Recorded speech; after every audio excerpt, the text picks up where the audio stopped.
Welcome to the Also AI podcast.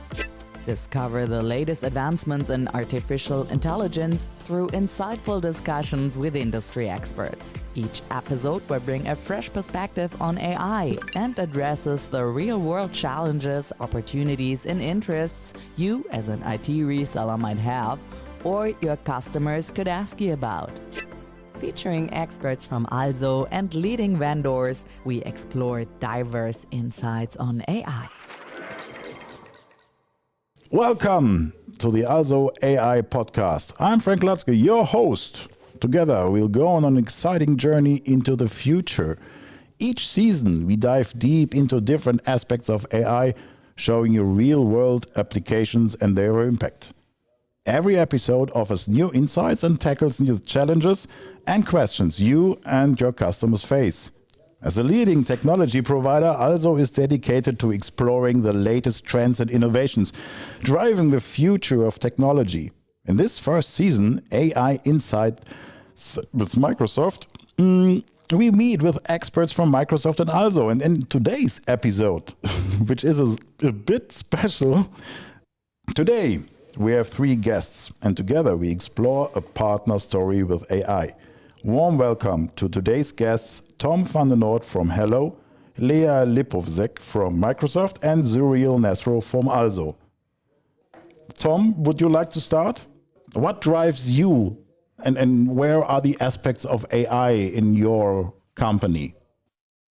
All right, yeah, I'm the commercial product manager for data and AI, our division at the organization Hello. And what drives me, we work with a lot of SMBs, and we provide them with data solutions and AI solutions. And one of the parts of the AI solutions is Copilot. So what drives me is I have got a lot of contact with our customers and their wishes and the problems they have with AI and stuff and the challenges they meet. And we help them overcome these challenges. So that's where I am responsible from. And I come from the Netherlands, where we are active through the entire country. Great. Hi to Lea. You're from Microsoft. What are your things you do there? What I do here, so hi, my name is Lea. I'm based in Slovenia.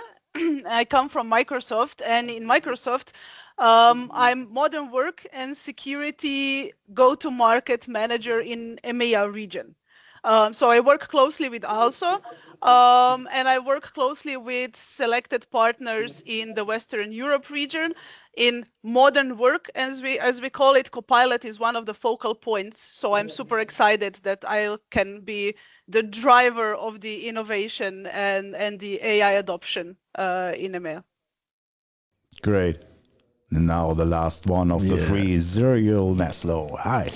Welcome everybody. I'm Zuriel Neslo. I work for Also Netherlands, and I'm there responsible as a partner account manager regarding to cloud and mainly Microsoft. It's like 95% of our revenue and our vendors regarding to cloud. And we also have a couple of the different ISVs as well. And then I'm mainly focused on helping our partners achieve their goals and helping them also understand new technologies and new features that is Microsoft bringing to the market. And there is one big new thing going on for quite a while, and that's called AI. And of course, from Microsoft side is Copilot. Yeah, great. Zuriel, you're sitting right next to me. You're from the Netherlands, but now you're in Zoos, Germany. Nice to have you personally here. Yeah, thank you for the invite. I got a little question. It's been more than a year since Copilot for Microsoft 365 has been launched. Can you share your perspective on how it helped you? Has it changed in particularly what problems were solved with the help of AI sort of things? Lea, you might start. Okay, super. Thanks for the great question. Over the past year, Copilot for Microsoft 365 has evolved from personal productivity assistant into a strategic enabler of business transformation. It's no longer about drafting emails or summarizing meetings, although that's a nice feature, right? But it's about reshaping how individuals and teams work, how they make decisions, how they innovate.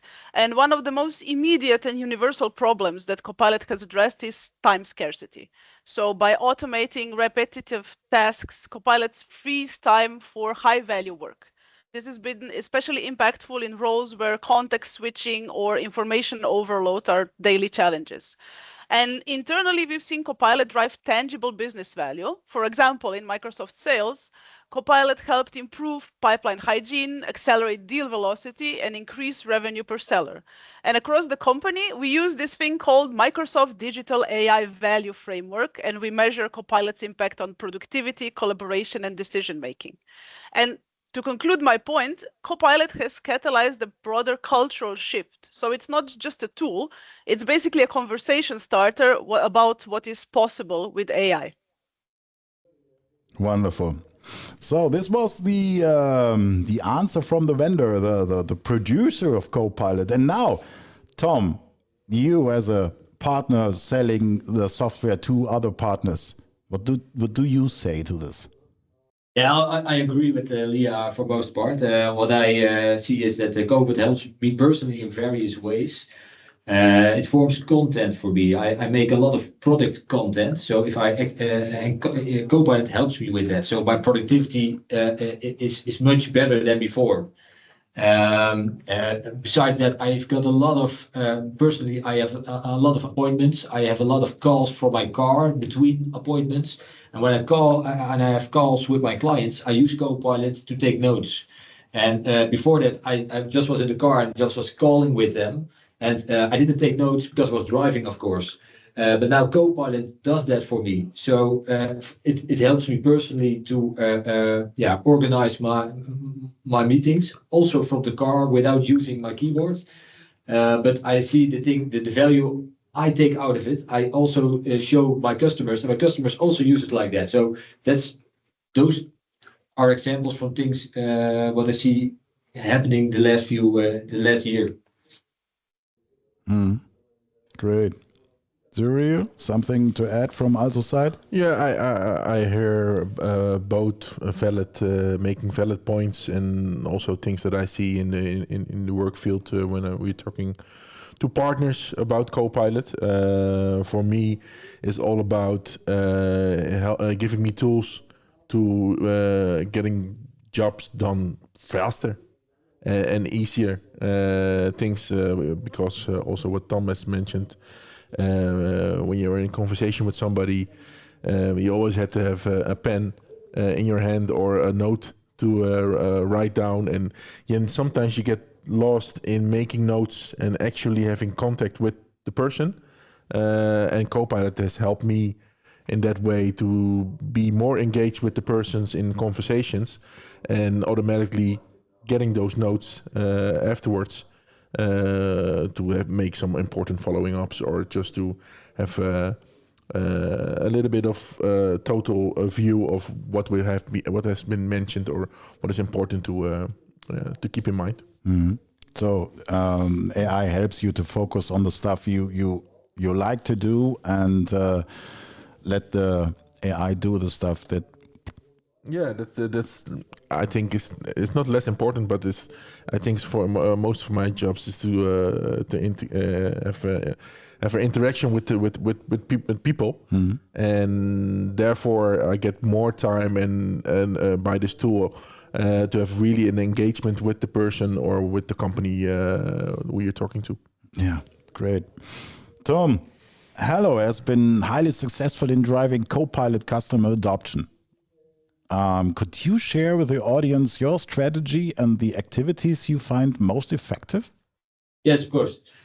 We are committed to security and adoption mostly when we deploy Copilot.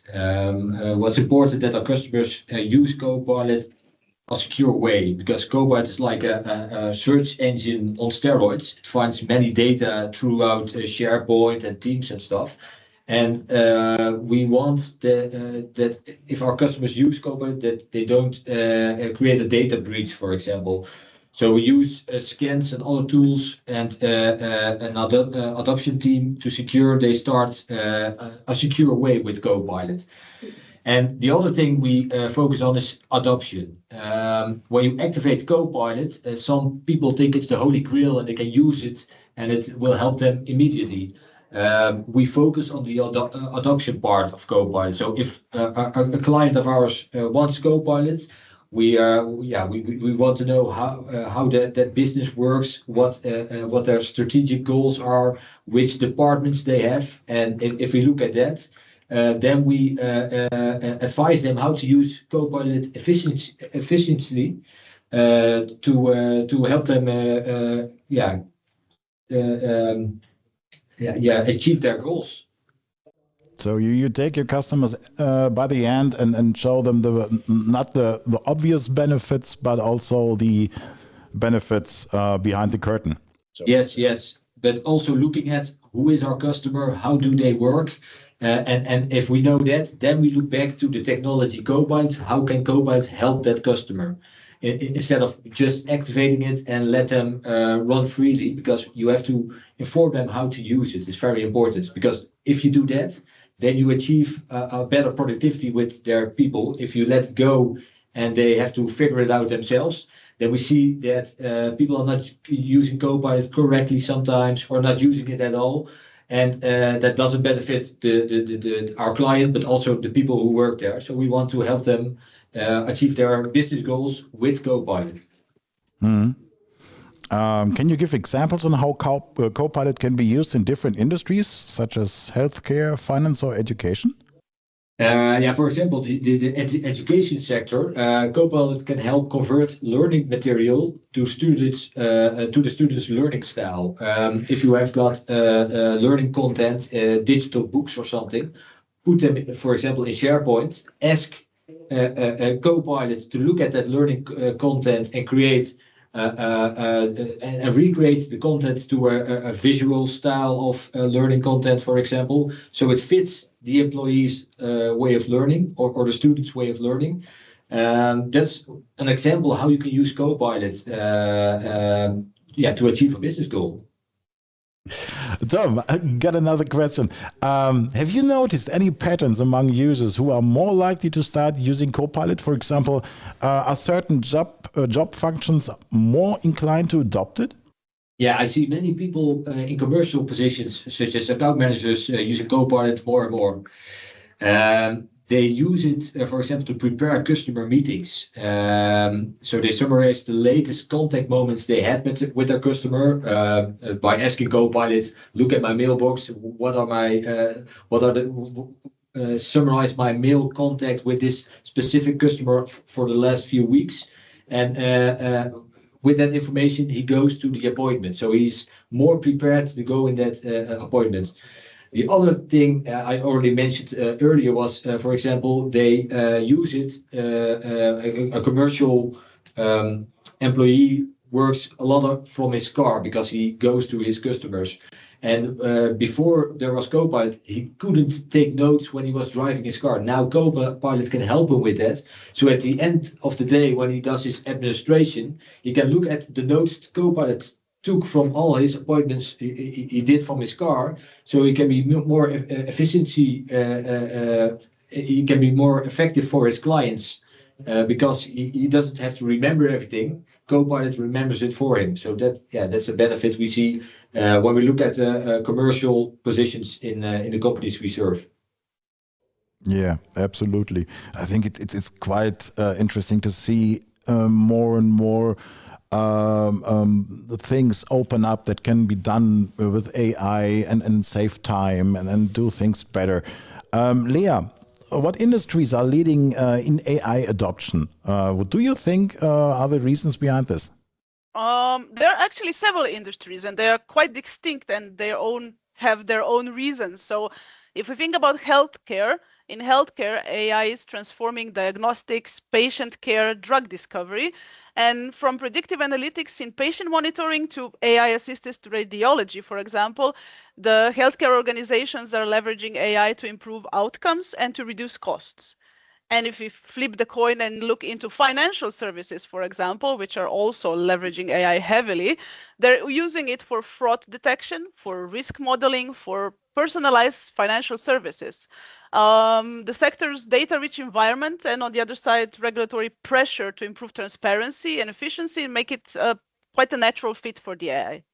And there is also retail and e-commerce is one of the main industries here, where they use AI in recommendation engines, in dynamic pricing, supply chain optimization, also to personalize customer experiences and streamline operations. I mean, we also have manufacturing, we also have technology and software. That's obvious. We all here are the, let's say, innovators that are piloting the technology. And why do these industries lead? One thing for sure is data availability. So these sectors do generate a vast amount of structured and unstructured data that fuels the AI models. Another one is that they're looking really at clear ROI. So AI delivers measurable outcomes like cost savings, like revenue growth and risk reduction. So that justifies the investments and help them invest even more and go in further. Another one is high competitive pressure. So in fast-moving markets like finance and retail, for example, AI is a differentiator, and companies who don't use it, they simply fall behind. Again, I've mentioned before the regulatory and operational complexity, for example, is something that AI addresses really nicely. So it helps dive in and make it smooth. And maybe one more reason is the workforce augmentation. So in industries with talent shortages, for example, like healthcare or cybersecurity, AI can help scale expertise and reduce the burnout. Reduce the burnout. Perfect. Zuriel, this is not... As an account manager working with many partners daily, why do you think some partners like Hello are highly successful in driving Copilot adoption while others are less successful? Yeah, I think Tom already mentioned this a little bit, but I think the biggest reason what I see with partners that are successful and partners are struggling right now when they're getting questions from their end customers regarding Copilot or AI in general, is that they think just start with it and just put on the Copilot subscription and everything will change and magically the heavens will open. It doesn't really work like that. And I see partners across the board, if they're small, mid-size, or large, like Hello, for example, they're focusing on adoption and adoption proposition. And from that point of view, they're really engaging with their customers to see, hey, this company and this particular department in this company, what are their biggest goals, but what are also like things that could affect getting to that goal, and really understanding the business of their end customer, and therefore using Copilot or AI to help their customer enable and to gain and to help them work faster, or to set up also different types of revenue streams, for example. So not only being there like the IT partner of those end customer, but also sitting next to them and thinking about their own business proposition and how AI is going to get to help them achieve goals regarding that. And I see the most successful partners really think with their end customers and really help them in that process, and not just putting on the Copilot license and disappear. And okay, we have the revenue is with us because we were selling licenses now. I think to be successful, you really have to think about the adoption, and it doesn't matter if you're small, mid-size, or large. Just think about the adoption process and how can you help your end customer achieve eventually those goals when they start using Copilot. This sounds like a really good relationship. That's the most important thing. Giving and taking. I like that. Tom, how can users customize Copilot to fit their specific needs and workflows? And what support do you offer them? What we're seeing is when you use Copilot and you want to achieve specific goals, specific needs, you have to engage with the customers, just like Zuriel just said. We want to know exactly how our customers work, and then we work backwards to Copilot to see how Copilot fits the specific needs of our customers, and then we can improve workflows and other stuff. That's how we do that. The key is adoption. If you do the adoption good and you know how your customer works and you are a partner to your customer, then you can achieve goals with each other, and that's how we do that. That's how we support them. It's great to have a partner like Tom here on the episode today, because so often we have stories about helping, that AI is helping there and then it's doing better. Tom, can you share a customer story perhaps about their journey from decision making to implementation? Did it require any change management within the organization? I can tell you a little bit. I already told about the sales example, so I don't think that should be repeated now. But for example, how we do the adoption, how the journey looks, what the journey looks like. We do a few things. We start with the readiness. Is the company ready to use Copilot? Are they secure enough? Do they know what the risks are? And have we mitigated the risks so there is no risk anymore? That's the first step we do. After that, we look at it strategically. So we want to know what are the strategic goals of our customer. For example, where are they at within 5 years, and how does AI fit in with that strategic goal? So we look at the chances of if we know the strategic goals of our customer, we look at which chances does Copilot have to help to achieve that goal, but also which risks are there. So is the technology ready for it yet, or does the organization has to change a little bit to use this AI solution? And eventually, if we have, we work to a roadmap with our customers, so we can give them direction, which step by step, helping them to achieve the goals with Copilot or different AI solutions. And one of the things I see a lot happening at the moment is many customers are creating data warehouses. They are, and why are they doing that? They're doing that so they are collecting data, but on a structured way. So they're putting the data they have, the imported business data, in the data warehouse, and normally they use Power BI, for example, to create new views of the data. But now they are working towards collecting the data and eventually using an AI solution of Microsoft to plug in on that data and create new insights. So that's one of the things we see happening at the moment. And that will help them with the decision making and stuff. Yeah. I'm being able to work with data more fluently now with AI is, I think, a real great opportunity. Got a question for Zuriel and Lea. What feedback have you received from your partners or customers about adopting AI solutions? Lea, you might start. Thank you. So the feedback that we are receiving from partners and customers about adopting AI, especially Microsoft 365 Copilot, has been really rich. There is a strong sense of excitement about the potential, but also growing awareness of the need for structured enablement, for governance, for measurable ROI. Customers do appreciate time savings and productivity gains from automatic repetitive tasks, for example.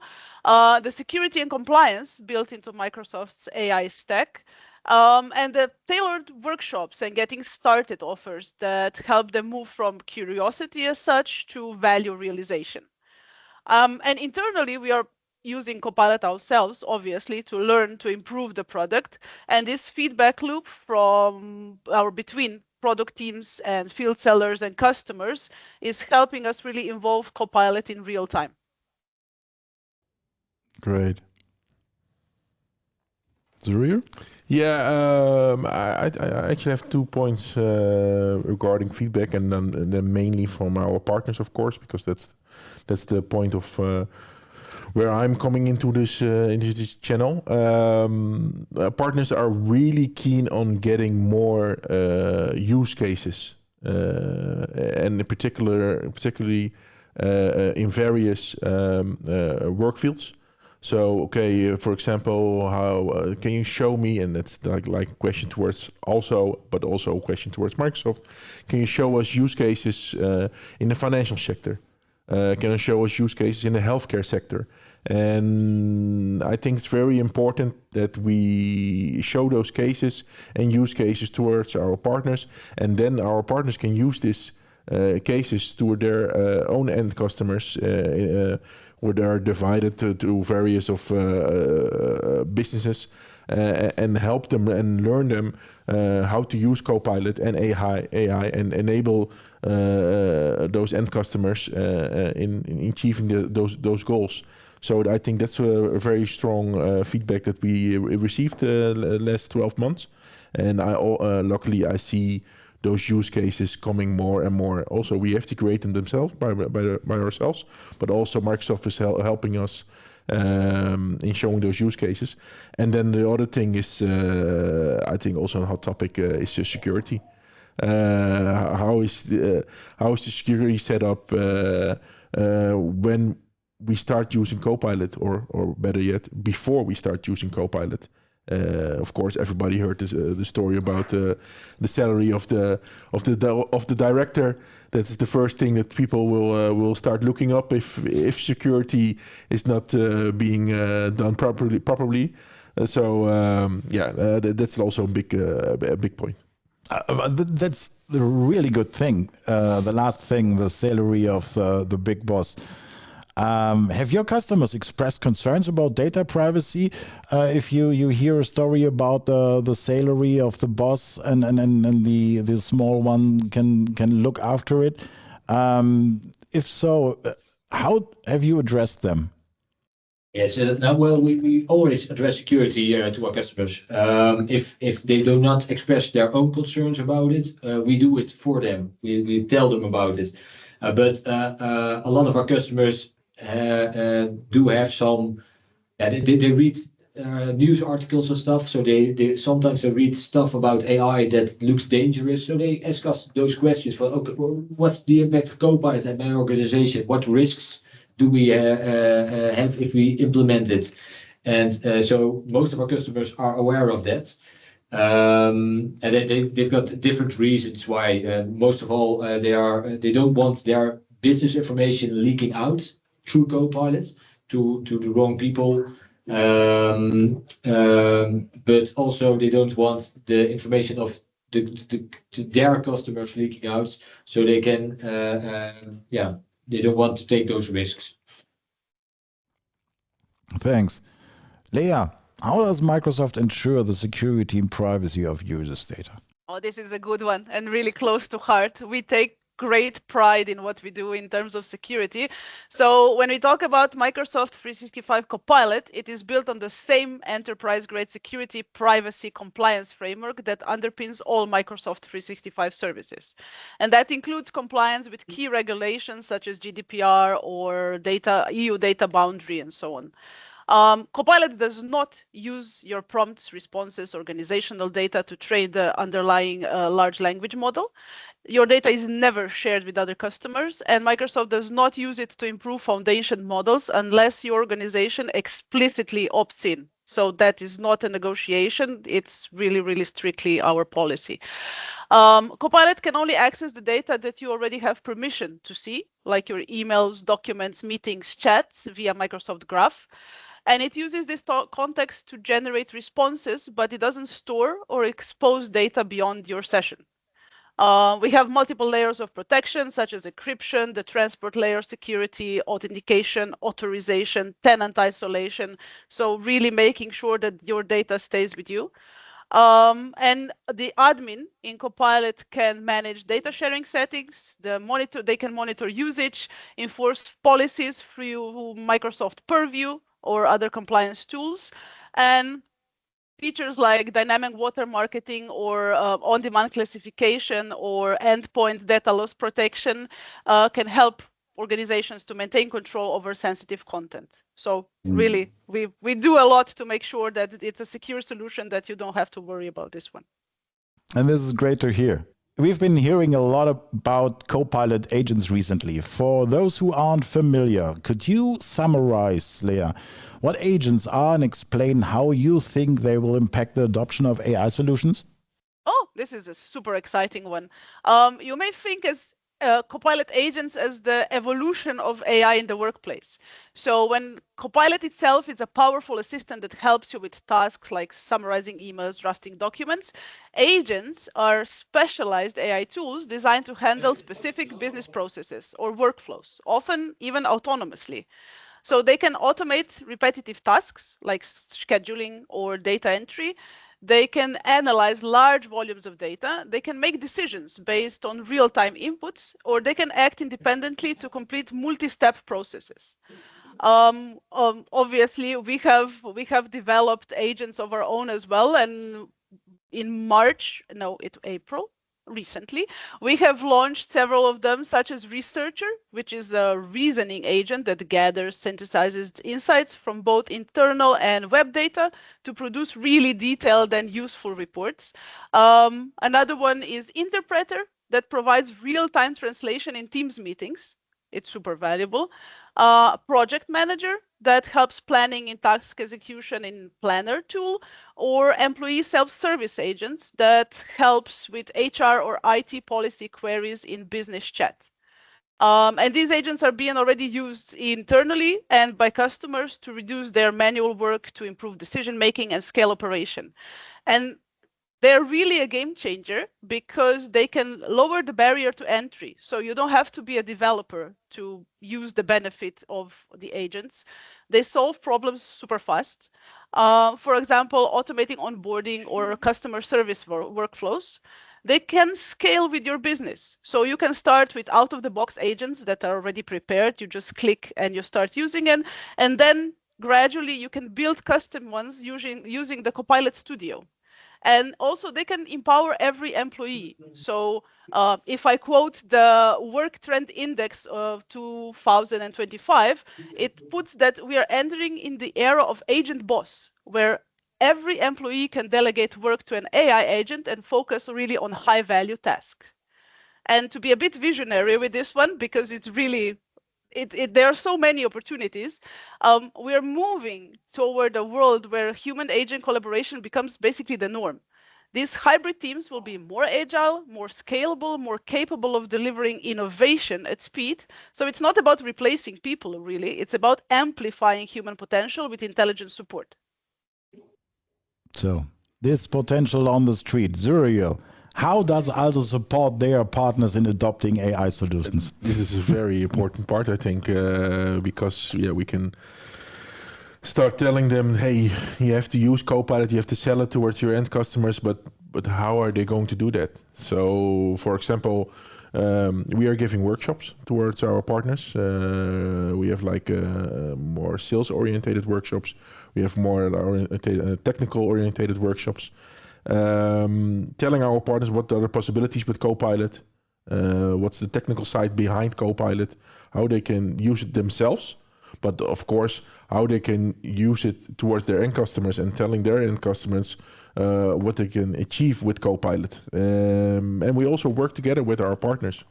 For example, we, in some cases, with some projects regarding some larger end customers, we can go with them towards the end customer and have conversations about the challenges these end customers have or the questions they have about Copilot. and really address them, and also afterwards make a plan with the partner, and also sometimes together with Microsoft to discuss this particular case of this end customer, and to help this end customer get really started with Copilot.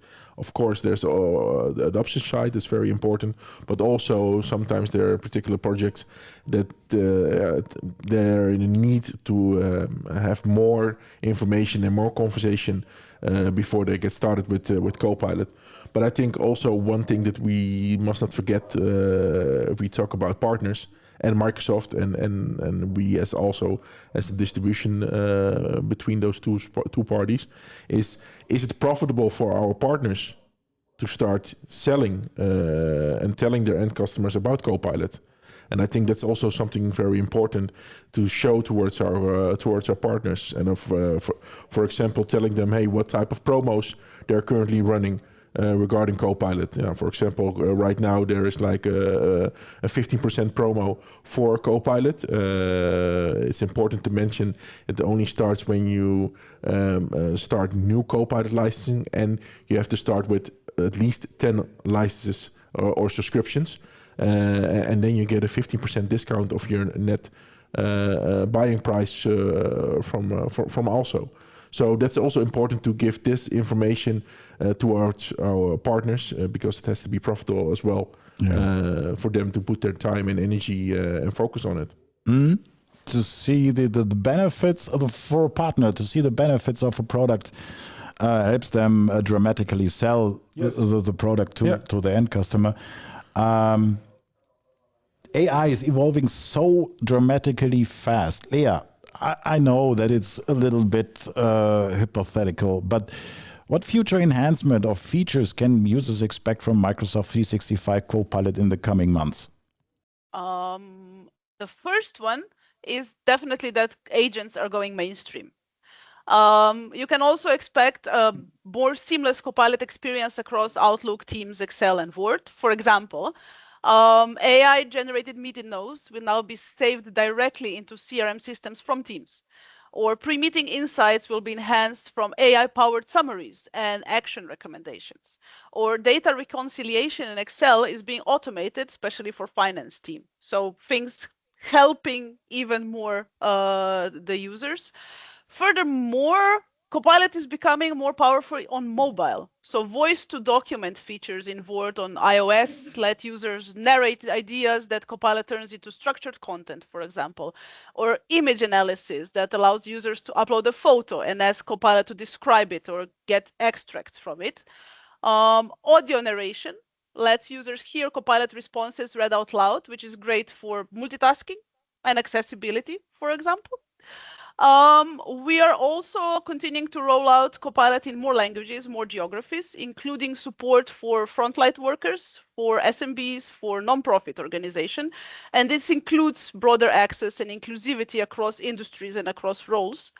And you can think of these enhancements as a shift from Copilot as a personal assistant to Copilot as a collaborative team member. So whether in sales, in finance, in marketing, in operations, Copilot is becoming more proactive, more personalized, and more embedded in your daily flow of work. There's always more. Yes. There are so many things that you mentioned there that sound so interesting, and I'm looking forward to using them. Tom, for you, the question of the future. How do you see the role of AI evolving in the workplace over the next few years, particularly through your collaboration with Microsoft and ASO? Well, I hope, I mentioned earlier also, we heavily focus on proper adoption, and I hope that Copilot will assist more and more with that. If I hear the story of Lea and what the agents can do already and what the future is of agents, I think that will be possible. I think, for example, Copilot itself or the agents within Copilot can help with the adoption of Copilot itself within a specific company. I think that's the future. It will be more adaptive to the specific company that uses Copilot. So it must be self-learning within the environment of that company to help to achieve the goals of that company. A last question. Lastly, could you share one practical tip with our audience on using Copilot? Something they could try right after this podcast? I would like to start with Zuriel. Yeah, I think it was mentioned already by Tom and also a little bit by myself, but I think a really big thing is, hey, why not start using it when you have face-to-face business meetings or just meetings in general? Just put it on first. Ask for consent for the people in the meeting room. That's I think also an important thing, so they know they're getting recorded. But then it's very easily you get like a very detailed summary of what has been spoken in the meeting. It has been discussed, and of course, most importantly, to do actions from that meeting. Instead of having pen and paper or somebody being appointed during the meeting to make the notes. I think that's, for me, an obvious one. And of course, everybody knows the Teams meeting possibilities. I think that's been used largely. So that's a tip from me. A good tip, and I like that. I use this, and this is really good. Tom, you have something? Yeah, just start with using it simply. Play with it. Take notes, of course, within meetings, but also just press the button and ask questions. Learn how it works, and think about your daily work and how can if you play it with Copilot a little bit. Then visualize how Copilot can assist your personal work each day, and try something else each day with it. Just use it and go from there. Lea? And I guess it's me. I love the tips from Tom and Zuriel. So my 2 cents, I suggest you open Microsoft Word, you click Copilot icon and type, create a 1-page summary about our company sustainability mission. That's a topic close to heart for the partner newsletter, for example. And you will get a structured draft in seconds. You can refine the tone, the length, the focus simply by chatting at it. And it's perfect for marketers, communicators, obviously, but also anyone who needs to turn ideas into polished content really, really quickly. So that one you can try immediately. I try it immediately after the podcast. So to wrap up, great summaries from all of you. For me, it has been a very enlightening and fascinating experience to get insights like this and understand powerful tools and capabilities that can transform and help businesses. Big thanks to our guest Tom van den Oord from Hello, Lea Lipovsek at Microsoft, and Zuriel Neslo from Also Help. I at the time of my life to hear this. Thanks for the invite. Thank you so much. Pleasure to be here.